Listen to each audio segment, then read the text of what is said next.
was too long or something? Okay, we got it.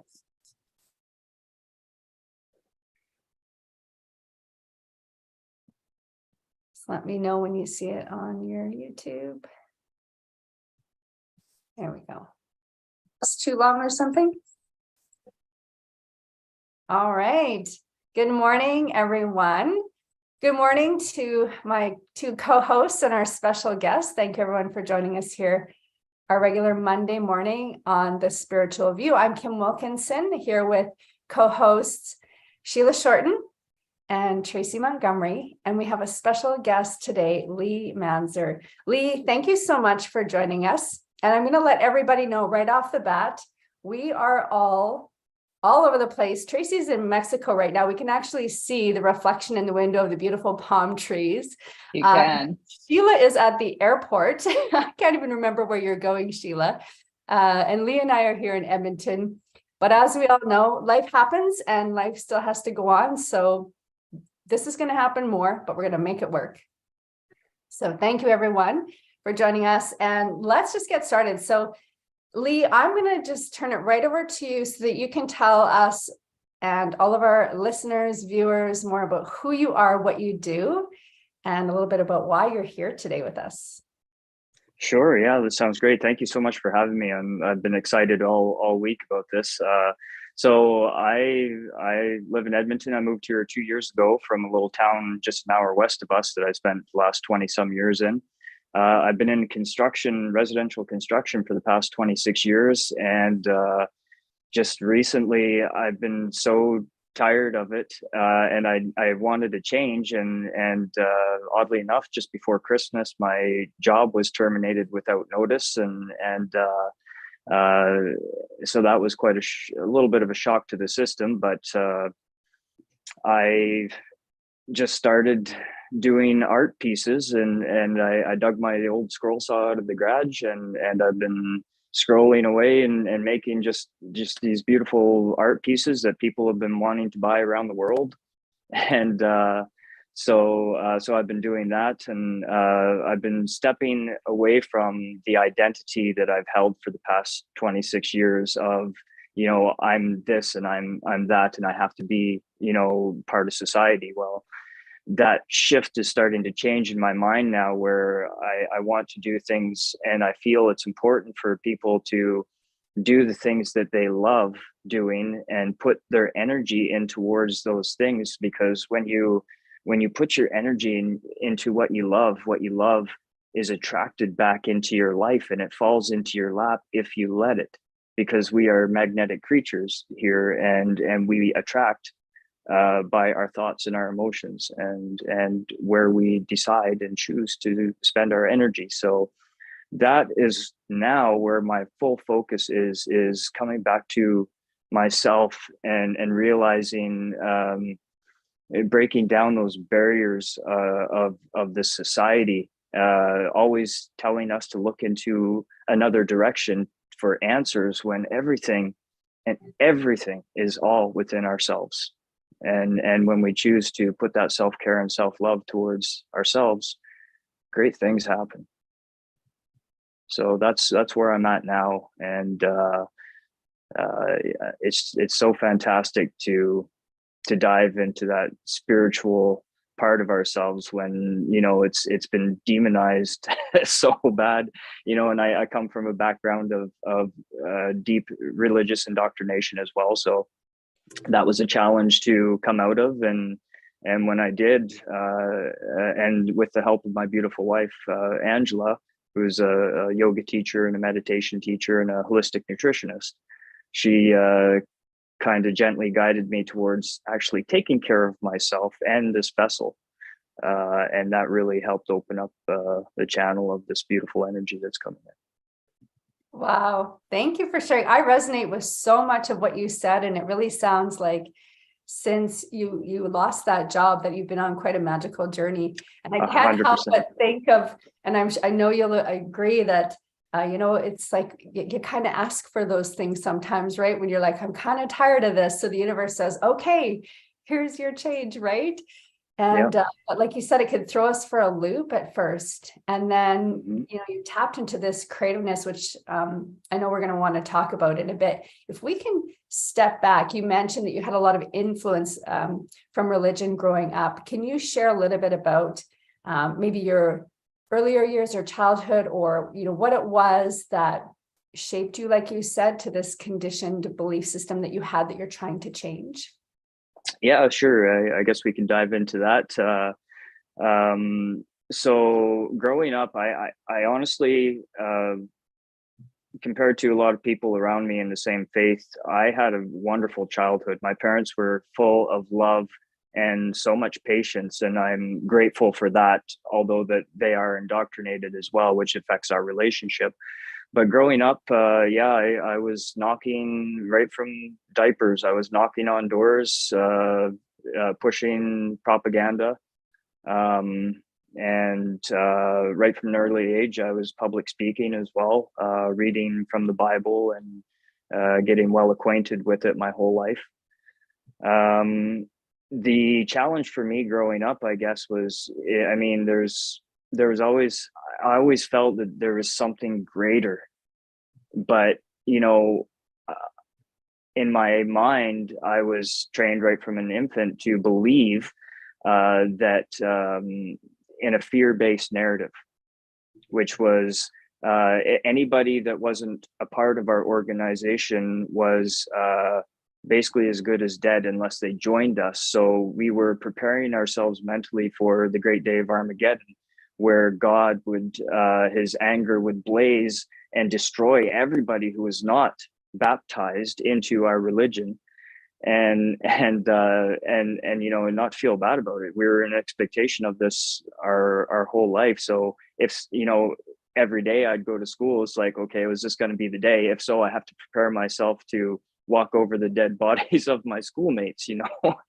and so this is where my mind is. And also, if I it's really ingrained into us, if we have a thought process that's different from the narrative that and in their publications and their talks and stuff like that, if we would be made to feel guilty, that God would be angry at us and there would be a chance that we wouldn't make it through this battle of Armageddon and into the new system, where it would be a paradise of only consisting of people of our faith that have been baptized into it. And so growing up, yeah, that was, man, that really shaped my early, my teenage years, because there was no celebrations of anything, like, no Christmas, no birthdays, any form of holidays that celebrated, I could not partake in. So it was challenging being in school, going through that when everybody else around me was doing these things, and it was a happy time, it seemed, and I had to do another assignment, or say on Remembrance Day, when my grandfather, who was a World War II vet, I was not allowed to attend the ceremony. I had to sit outside the gym as I watched my grandfather walk by me in his full gear, and I couldn't even acknowledge him. So these things, kind of tore on my heart a little bit. And it really, as an adult, the war in my mind, because what I felt and really started feeling since 2017, when I chose to look into my religion and ask those questions that I was afraid to ask. But so what's that? Oh, I don't think anybody said anything. Oh, sorry. I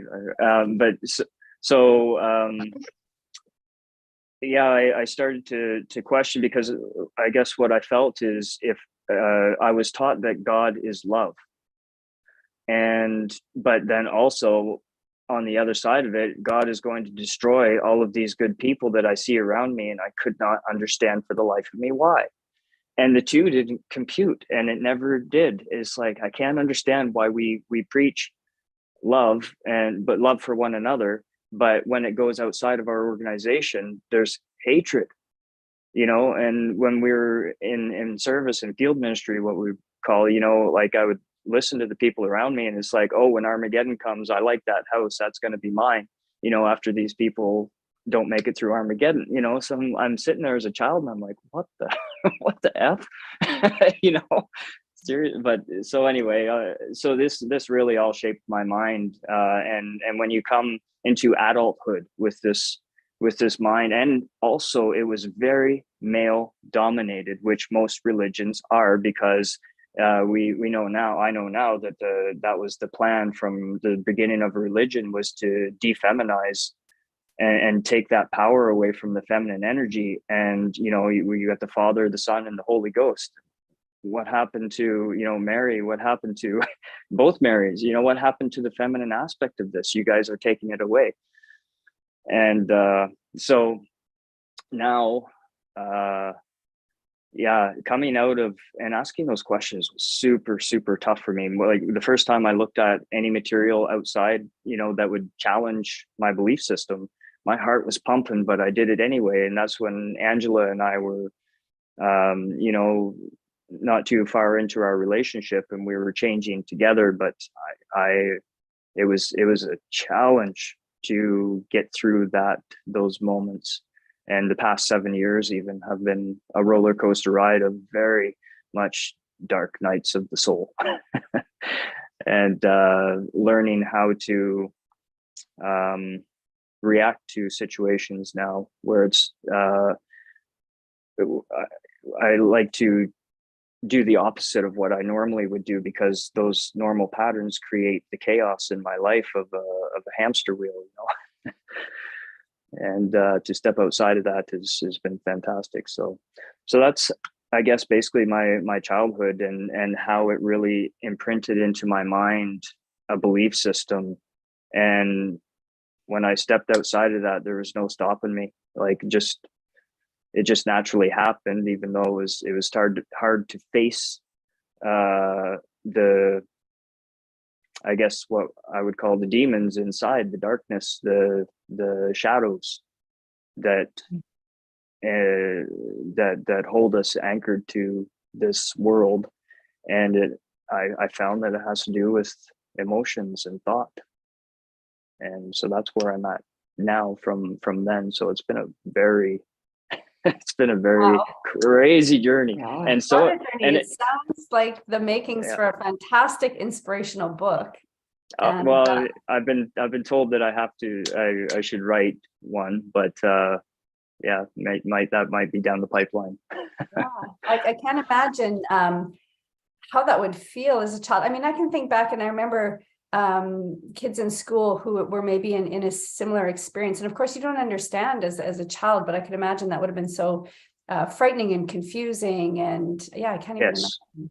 Wow. I remember in 1987, it was very specific in my mind's eye. I was drilled into us at that time in our meetings that when they say peace and security, instant destruction will be upon us.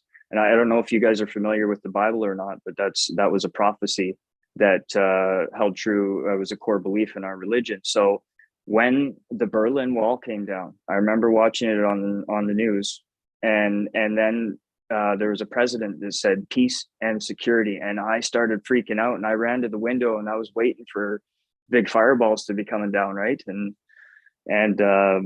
because of these things, also, if I might go on a little bit into my adulthood, when I did things against, like when I started dating, like I was married very young. I was married at 18 and had kids, but my wife and I come into problems. But so I got disfellowship from the congregation, which means that when that happens, I can't talk to anybody. My parents can't talk to me. My family can't talk to me because I did something against the rules, which was dating, and having relationships outside of the organization, without intent to marry. So anyway, I got booted out. And so what was taught as well is when you do that, if you are disfellowshipped and Armageddon comes, there's no chance that you're going to make it with your family into the new system. So that played in my mind, and I had recurring nightmares every night and I don't know what it means now, but I know dreams mean something. But it was the sky turned dark red and there was fire coming and destruction everywhere. And I was always trying to find my kids to tell them that I'm sorry, I love them, but I'm not going to make it because I'm not one of you. And so this was a recurring thing. So that played on my mind every night. And it was just hard to get up thinking that any day I'm as good as gone. And when I started speaking out against the atrocities that I found within the organization, I was labeled as what is called an apostate. When you look that word up, it's one who has changed their mind on religion or political beliefs, and that's it. But they demonize it and say to my, to family and friends that this person now is an apostate. They are worse than a murderer or a rapist. They're worse than Satan. There's no chance for them to ever have any redemption. So you must look at them, your family, as if they're dead and not feel bad about it. And this, and so that now, when I stepped into that part of my life in 2017, it was so crushing to my heart, because at that point, my family had to abandon ship. And it's been a struggle ever since on my heart and my mind to navigate through that. And thank goodness for the spiritual awakening, because now I understand the soul's journey, what it means and how we can navigate through it now, which has been such a lightened heart when you realize that life happens for you and not to you. And when you come to that gratitude, like in my opinion, I guess, before we drop into this physical experience, we're planning all of these things together as soul groups and for the lessons of a soul journey, for your soul's growth. And so in knowing this, that I chose these things and my parents and my family and the challenges that I put before myself so that I could grow, now I appreciate I can come to a place of gratitude, because if I put those things in place for me in this particular experience, then how could my heart not have gratitude all the time for the challenges that I've faced to bring me to this now moment where I understand that there's nothing but love and gratitude for everything that has ever happened, because it brings us to now where we have so much, I don't like to use the word hope, but we have a newfound outlook and perspective on actual reality and not just this physical existence. This is just a school that we are in, and to find our way back home. And in my opinion, home is where the heart is, and that's where we have to start. So beautifully said. What a magical transformation. I want to give my co-host a chance to ask some questions. Please, yes. First of all, I just want to say how fascinating your story is. And I'm so grateful for your willingness to share it, because I can imagine that also has been a process to kind of get to that place, right? Yeah. And as I'm listening to your story, one of the questions that pops up for me that I'm curious about is, was there a tipping point, let's say maybe, or a catalyst that kind of brought forward that realization that you needed to look at things differently, or perhaps, change your perspective? Or was there anything like that happened for you? Yes, 100%. And I remember it vividly. And it was in around 2017. And being that I was indoctrinated into a male-dominated religion, I was naturally taught, I guess, without my knowledge, being a pretentious narcissist, right? And it's not that I was derogatory towards women, because I always held women in a high regard, but it was more, my actions and my ego, I guess, that would be in the way. So my wife, Angela, we were joking around and we were talking, and she called me a pretentious narcissist. And I'm like, what does that mean? And she's like, well, look it up. So I asked Siri, and she, she spelled it right out. And my eyes just I lost a pair of rose-colored glasses that day. It's like, holy shit.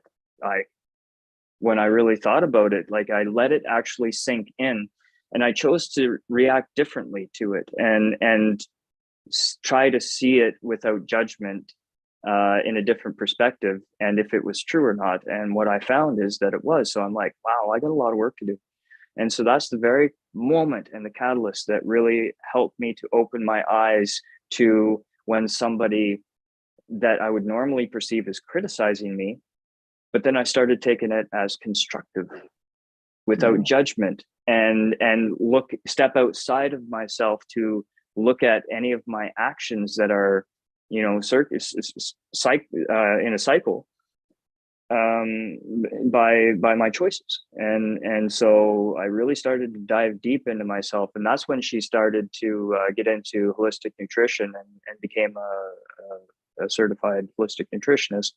Then my diet started to change, and so I started really taking care of myself, and then yoga came into it, and I really started taking interest in the philosophy of yoga and the lifestyle, not just the going to the studio and dropping some poses. It was more the mindset and the enlightenment of how to reach that point in your mind. And so that was the catalyst, was Angela. And she is my soulmate, and the one that I feel truly saved my life.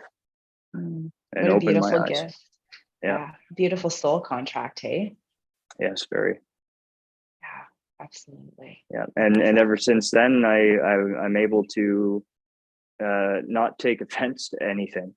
When somebody says something from their perspective, I mean, it's just a reflection of myself. And also too, if I'm looking at somebody and judging them, that means that I have some work to do, because if I'm judging somebody else, which is in reality a reflection of myself, then that is something that I need to look at myself about.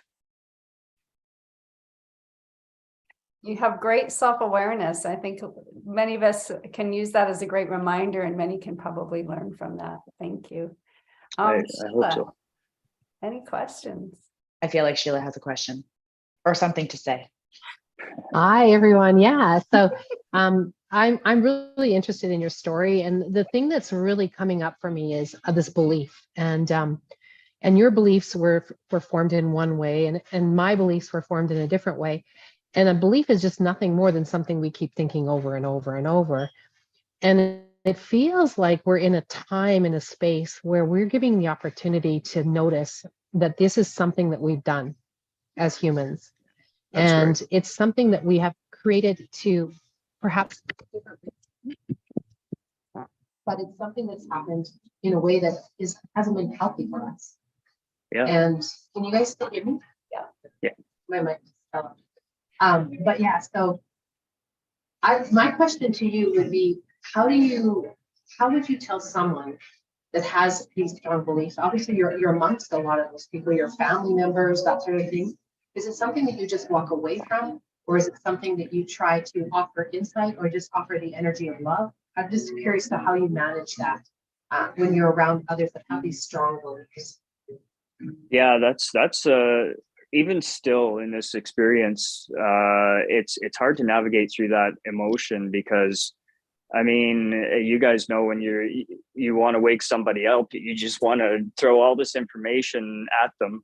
And from my experience, that doesn't work, because in my whole life of going door to door, I was throwing information at people that they just didn't want to hear, and you could tell.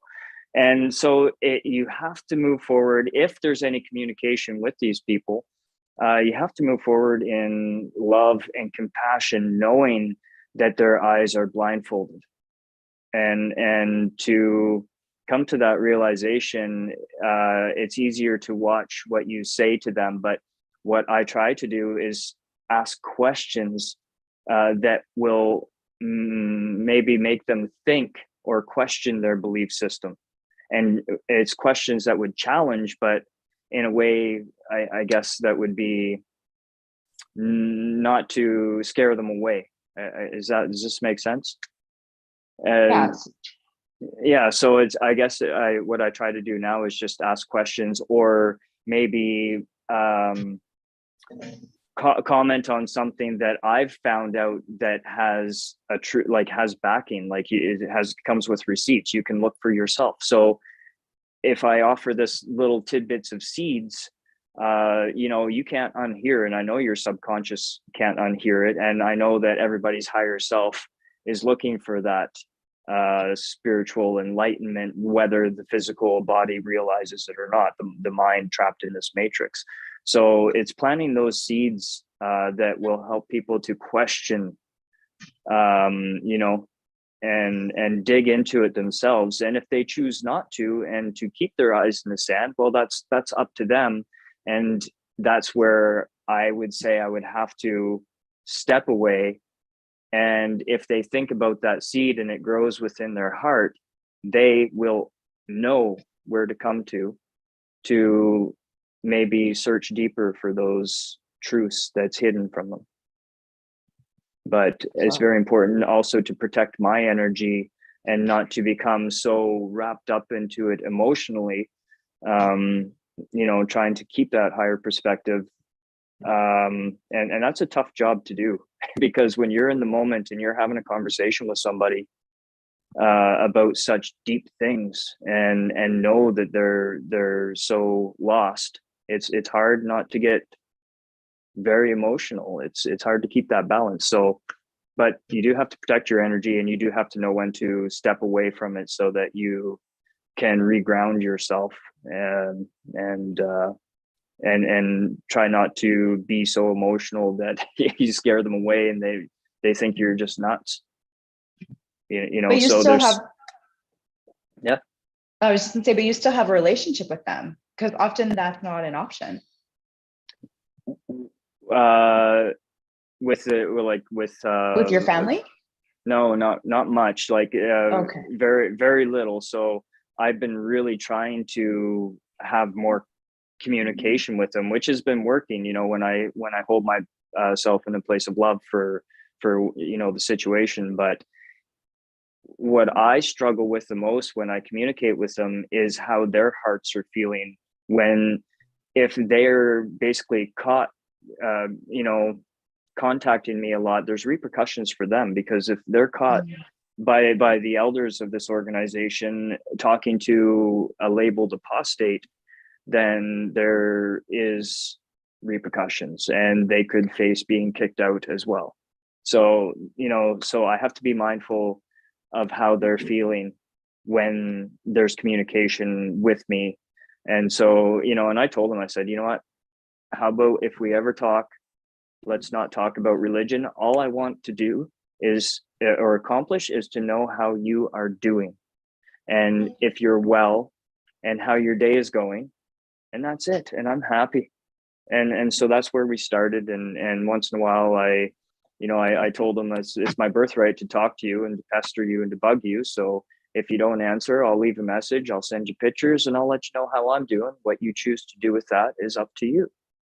And so that's kind of what I did. And it's getting easier to navigate through, but let me tell you, it's been an emotional ride where, I broke down a lot and didn't understand I had a feeling of abandonment and a feeling of, I was always feeling like the victim, like, what the hell am I doing wrong, in life, that I just can't step ahead. But when you dive deep into yourself and you take away that victimhood and you become the victor, and that is the moment where your heart becomes light, and because you have a different understanding of where they're at in their soul's journey. Sounds like a beautiful approach. I mean, we know there's no one right way or one answer to tackling a challenge or, a problem, but it does sound like that really is the best way, a way that's coming from love. So good for you. Yeah. That's so inspiring. I want to kind of focus on, I guess, kind of two things. Your turning point. You shared kind of that pivotal moment, and I kind of have two questions. And one is the woodworking piece. I mean, you do some beautiful, beautiful work. Is this something that just came all of a sudden? Have you done this for years and it just is something that came out? So maybe we can have you speak to that first, and then we can. Yeah, sure. No, this is something that's absolutely new. I would never, ever consider myself an artist because I can't draw worth a crap. And, so, but one day, like, I guess I just saw a piece of pine that's been sitting in my entryway, and I'm like, I gotta do something. And I'm looking around me in our house, and there's so much inspiration around for it because, behind me, we have, this was my inspiration for the piece that I'm working on right now. But yeah, it just, I'm like, okay, so I drew an ohm with some petals on it, and I cut it out with my saw, and I'm like, hey, that's pretty cool. And I posted it on Facebook, and it's like, somebody wants to order something. And then I'm like, okay, what else can I do? And then that's when the creative juices start coming. And then I'm looking around me for inspiration, and I'm like, geez, I can do this. And then I started making more intricate pieces, and yeah, they just started go. Like, I've sent to Arizona, I'm sending one tomorrow to Philadelphia, or no, Pennsylvania, sorry, and a couple to California, and it's just took off. So, and I think you have a piece close by. Can you hold up and give us a little peek again? We've seen it. It's beautiful. So this is one piece. This is my third eye piece, which, like I said, I'm recreating that banner behind me in wood. You see that? This is the solar plexus piece here.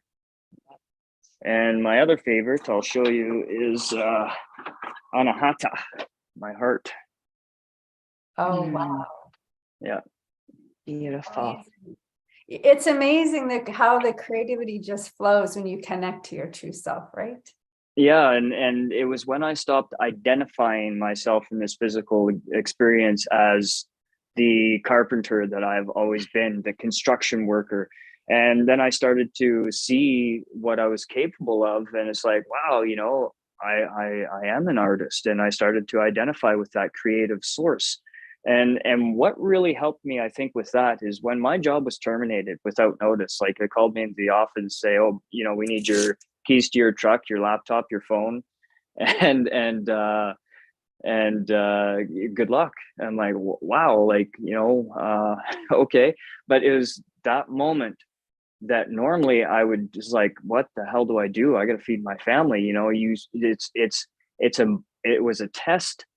And I recognize it as a contract, and it was a test of how I would react, and I chose to react differently, and I got excited, I smiled, and I took them off guard, and they're like, oh, they were expecting me to, like, what am I gonna do, freak out like everybody else. And I thanked them for the experience, and I said, I'm super excited because tomorrow I don't know what I'm going to do. And how exciting is that, to step into the unknown and walk up to that door of fear. And on the other side of it is where you will always find your courage, when you put your faith in yourself and you choose to remain in that higher vibration, and the higher aspects of yourself, and that's where the magic really happens, when you step into that unknown. And I was super excited, and they just couldn't figure it out. They're like, oh, I'm sorry, and I'm like, it's all good. There's magic here, because I know, because I was asking before. I'd sit in my truck in the morning, and I'm like, and I would talk to my guides. I'm like, good morning, team. What the hell am I doing here? Like, I know that there's so much bigger things happening in this cosmos, in with our galactic family, and the things that are coming in, the changes and the shifts. And I'm like, I have more important things to do. There's so much to say. There's so much work to do on myself. And I'm like, what am I doing in this hamster wheel, 9 to 5 bullcrap? And then, a couple weeks later, by the way, your job is terminated. I'm like, okay, I asked for this, let's go. And it has been a struggle financially, because I've been applying for jobs as well. But in the meantime, while waiting for phone calls, and I got nothing better to do than to spend my energy creating, because that's in my chakras.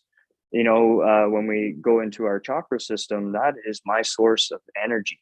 And when I'm in a state of creativity, my sacral is just just shining, and which fills my solar plexus, which is my sun, and it shines and radiates love into the world, and it'll find me.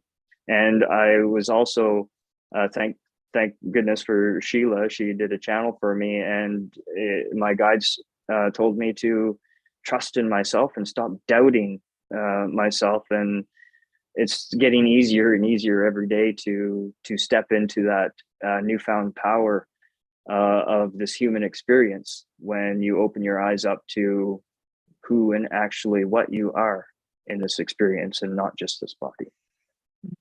Wow, that is so powerful. And I'm telling anybody who's listening to this, rewind that part and listen to it over and over and over, because that is the magic right there. Like, that is the greatest advice and wisdom. I have one quick question, then I'm going to let Sheila and Tracy ask some more. And you alluded to it a little bit, you know, since losing that job and kind of really diving in, because it sounds like that's what you've done to find yourself and be your authentic self.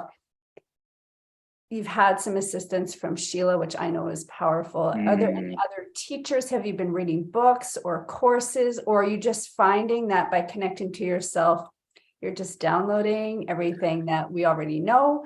How is this all happening for you? Yeah, it's kind of just being downloaded. Like, oddly enough, when I'm in the shower, that's my time. It's like I made a rule that, you know, leave your mind outside of this curtain and just let things come in. And that's when I get a lot of inspiration and thoughts, you know, especially for my writings.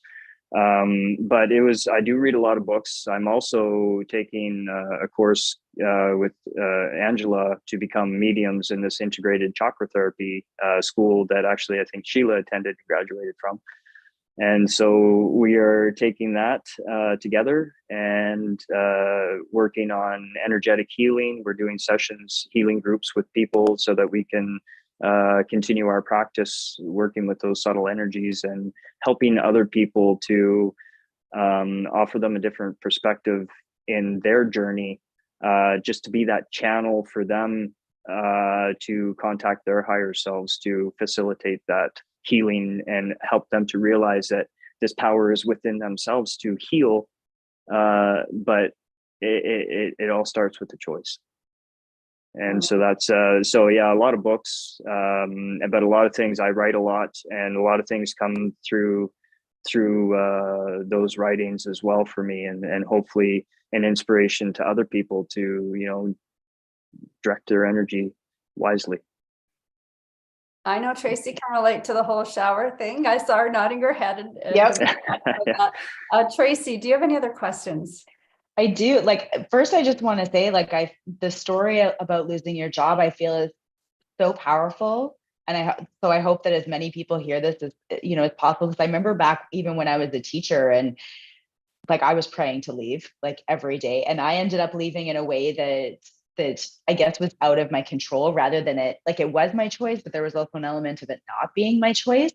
And looking back, like, I wish that I had approached it more on the level that you did, because at that time, and this was over a decade ago, but at that time I was very much in that place of like, it was happening to me rather than it was happening for me. And I just feel like that's such a powerful shift in vibration and frequency when we can start to see that. And rather than going into that aspect of fear and, oh my God, what am I going to do? That level of trust and faith that it has the opportunity to bring forward, I feel is just so freaking powerful.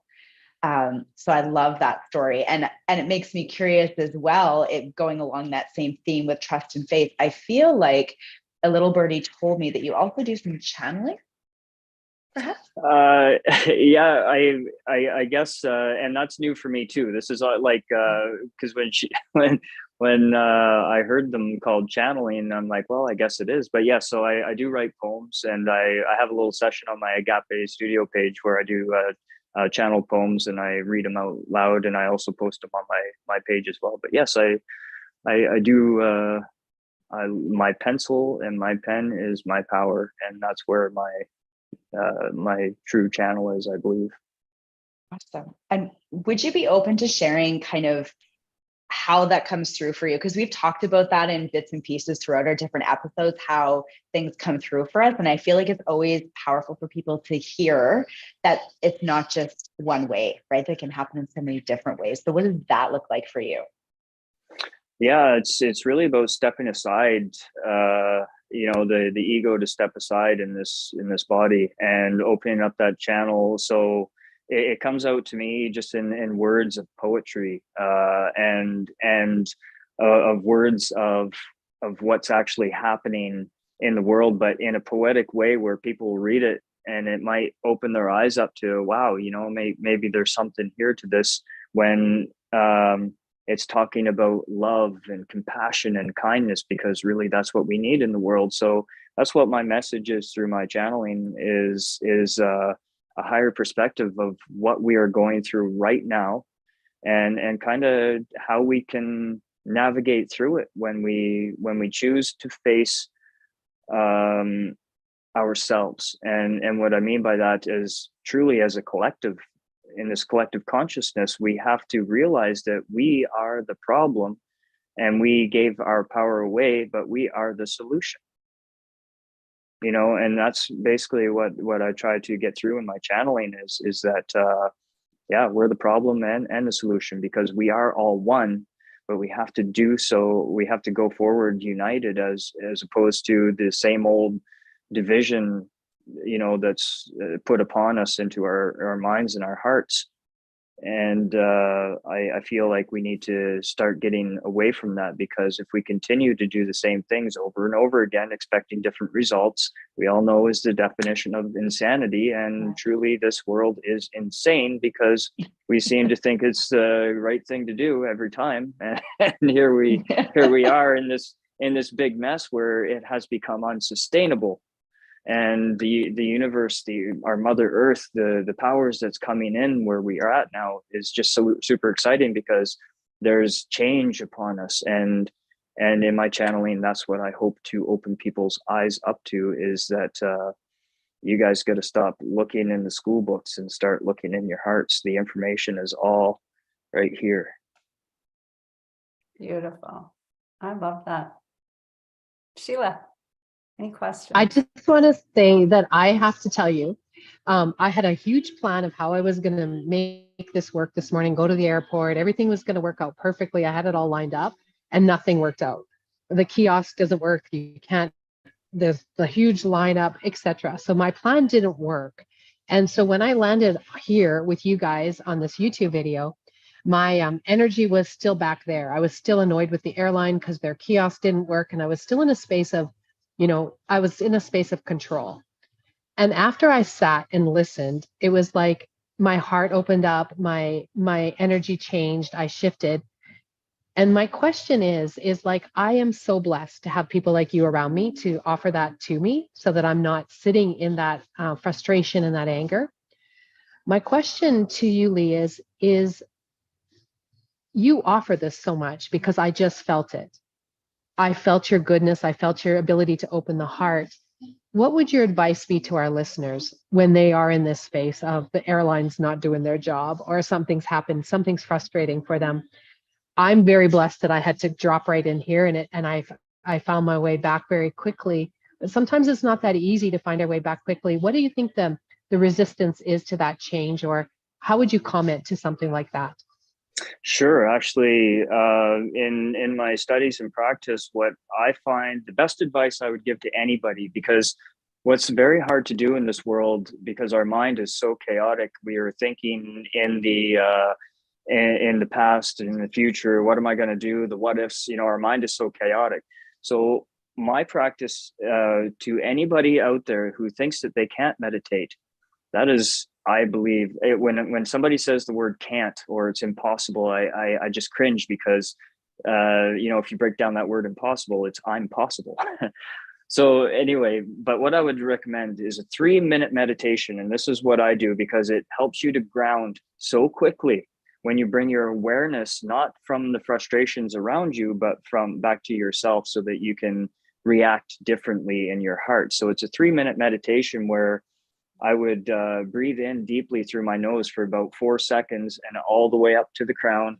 And then I would hold it And then when I let the breath, and as you do that, you breathe in, your belly fills. And then when you exhale a little bit longer for 6 to 8 seconds, and you suck your stomach back into your spinal cord, which presses on your vagus nerve, which calms the nervous system naturally through your breath. And you bring your awareness to your breath.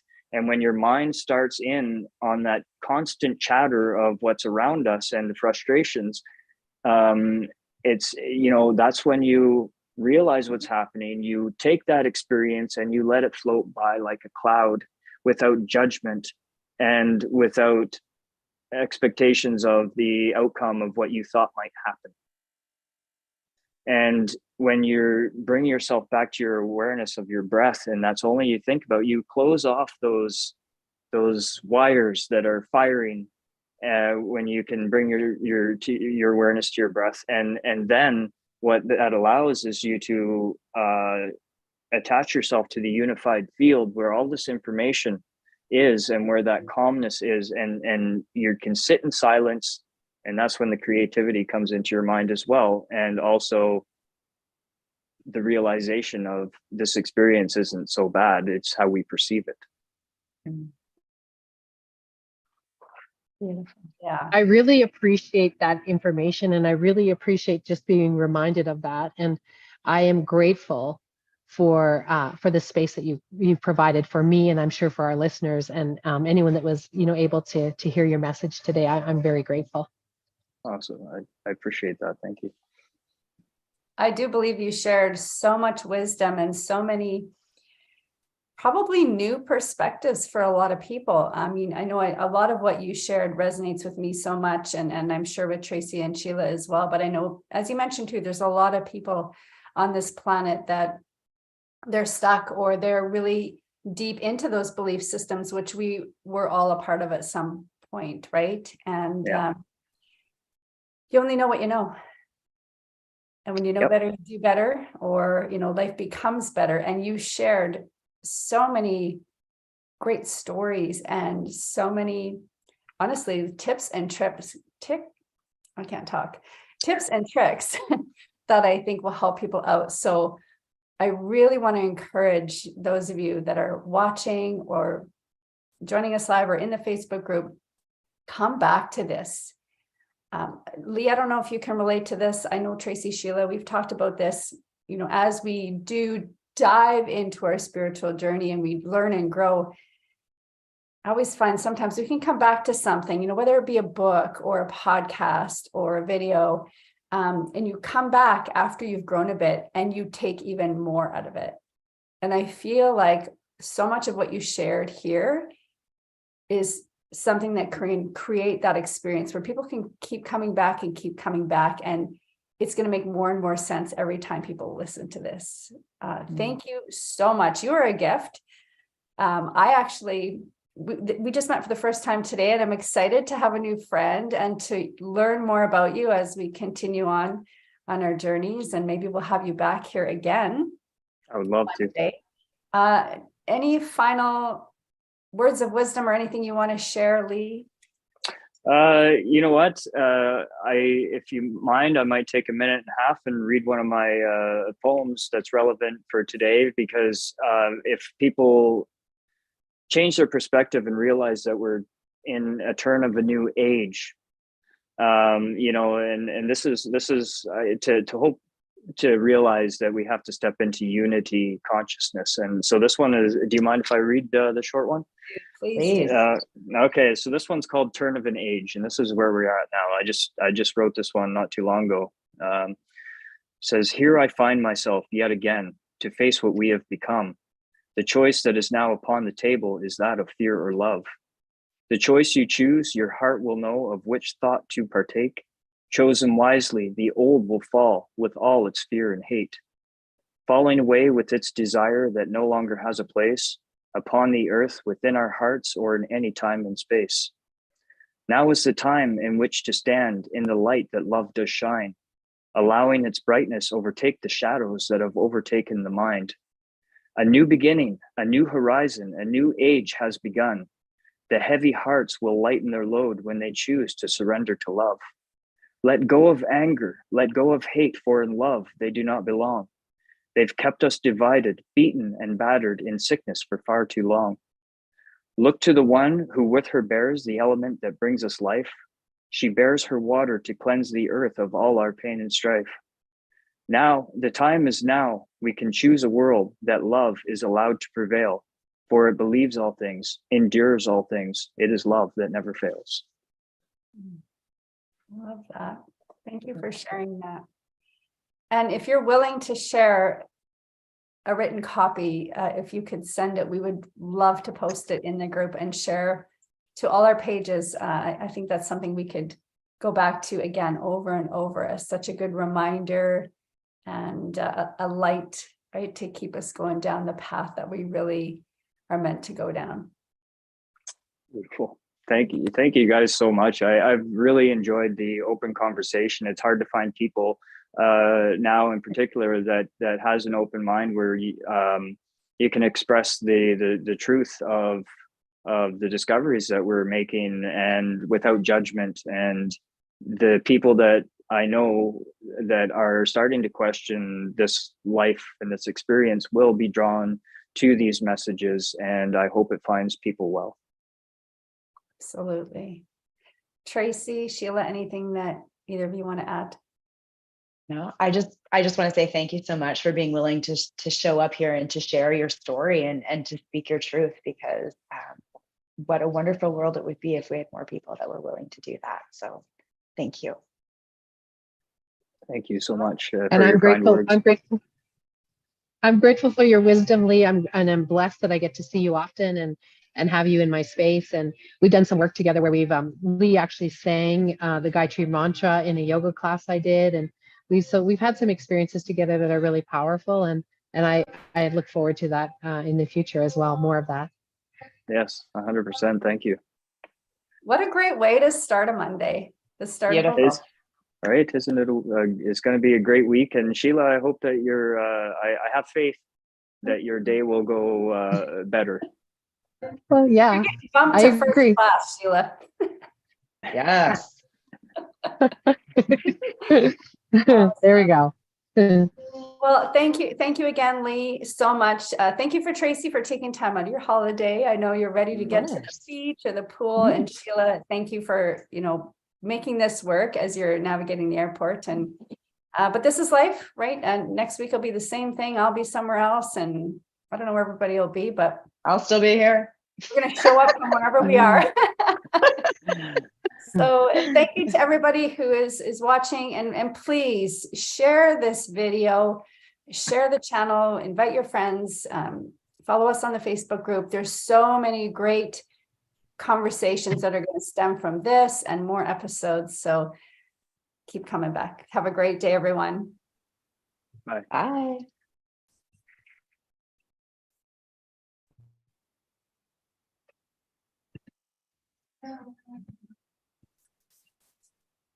Okay. Wow.